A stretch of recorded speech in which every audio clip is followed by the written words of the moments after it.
मुर्शिदाबाद पहुंचे राज्यपाल सीवी आनंद बोस, हिंसा प्रभावित इलाकों का दौरा किया, मौजूदा हालातों का जायजा लिया। राज्यपाल ने हिंसा पीड़ित परिवारों से की मुलाकात, जाफराबाद में मारे गए गोविंद और चंदन दास के परिवार से भी मिले। हिंसा पीड़ितों से मुलाकात के बाद राज्यपाल बोले कि पीड़ित न्याय और शांति चाहते हैं, मुझे किसी ने यहां पर नहीं भेजा, खुद आया। राज्यपाल बोले कि जो कुछ भी हुआ वो शर्मनाक, पीड़ितों की आपबीती सुनकर बहुत दुख हुआ।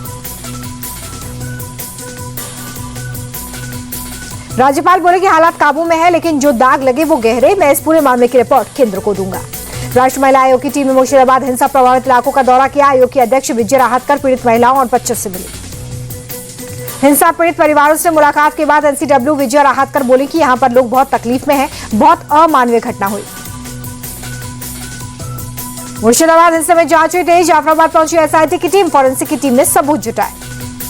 जाफराबाद में पिता पुत्र की हत्या हुई थी, दंगाइयों ने घर से खींचकर बाप बेटे को मौत के घाट उतारा था। मुर्शिदाबाद की हिंसा पीड़ित महिलाओं का बड़ा खुलासा, कहा हमें चूड़ियां उतारने और अपनी संस्कृति छोड़ने के लिए इस्लाम कबूलने की धमकी दी। हिंसा पर मुर्शिदाबाद की डीएम का बयान, कहा कि पुलिस और केंद्रीय बल तैनात। नोएडा में विश्व हिंदू परिषद का प्रदर्शन, मुर्शिदाबाद हिंसा और ममता सरकार के खिलाफ जमकर नारेबाजी। पटना में सड़कों पर उतरे वीएचपी के लोग, मुर्शिदाबाद हिंसा को लेकर ममता बनर्जी के इस्तीफे और बंगाल में राष्ट्रपति शासन की मांग। कुणाल हत्याकांड के बाद से सीलमपुर में तनाव, आज भी इलाके में हिंदुओं का विरोध प्रदर्शन, घरों पर पलायन के पोस्टर लगाए। कुणाल मर्डर का मुख्य आरोपी साहिल और दिलशाद अभी फरार, दिल्ली पुलिस की 10 टीम तलाश में जुटी है। पुलिस की पूछताछ में जिक्रा का बड़ा खुलासा, इलाके में खौफ बनाने के लिए नाबालिग लड़कों का गैंग तैयार कर रही थी। गैंग में 8 से 10 नाबालिग लड़के थे। लेडी डॉन जिक्रा का हाशमी बाबा गैंग कनेक्शन निकला है। हाशमी बाबा की जेल में बंद पत्नी जोया की बाउंसर थी जिक्रा। दिल्ली में अवैध नॉनवेज की दुकानें बंद, मंत्री मनजिंदर सिंह सिरसा के अल्टीमेटम के बाद दुकानें बंद हुई। दिल्ली के मुस्तफाबाद हादसे में कई घंटों से रेस्क्यू जारी है, मलबे से एक महिला को जिंदा निकाला गया। मुस्तफाबाद में इमारत ढहने की तस्वीरें कैमरे में कैद हुई हैं, घटना का सीसीटीवी फुटेज आया सामने, वीडियो में अचानक से इमारत ढहती दिखी।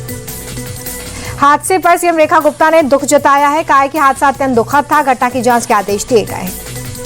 मुस्तफाबाद हादसे पर पूर्व सीएम केजरीवाल ने दुख जताया, ट्वीट कर लिखा, हादसे में जिन्होंने अपनों को खोया उनके प्रति गहरी संवेदनाएं। एमएलए चीफ राज ठाकरे ने उद्धव ठाकरे के साथ आने के संकेत दिए, बोले उद्धव के साथ मेरे राजनीतिक मतभेद हो सकते हैं।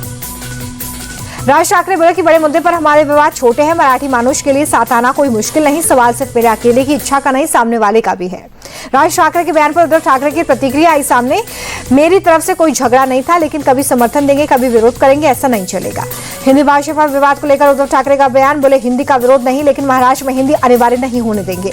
हिंदी विवाद पर सीएम फडणवीस बोले कि महाराष्ट्र में मराठी भी अनिवार्य है, हिंदी का विरोध और अंग्रेजी को बढ़ावा देना आश्चर्यजनक है। वक्फ कानून को लेकर इंडिया टीवी से बातचीत में बोले ओवैसी, ये कानून संविधान के खिलाफ मुसलमानों से वक्फ प्रॉपर्टी छीनी जा रही है। ओवैसी बोले कि ये कानून असंवैधानिक है, वक्फ बोर्ड के साथ भेदभाव कर रही है सरकार। ओवैसी बोले कि कानून से बोहरा मुसलमानों को कोई फायदा नहीं हुआ, बोहरा मुस्लिम वक्फ बोर्ड में शामिल नहीं होना चाहते। केंद्रीय मंत्री जी किशन रेड्डी का ओवैसी पर अटैक, कहा वक्फ से कई कम्युनिटीज हॉल बनाए गए, लेकिन उनका किराया किसी और के पास जा रहा है।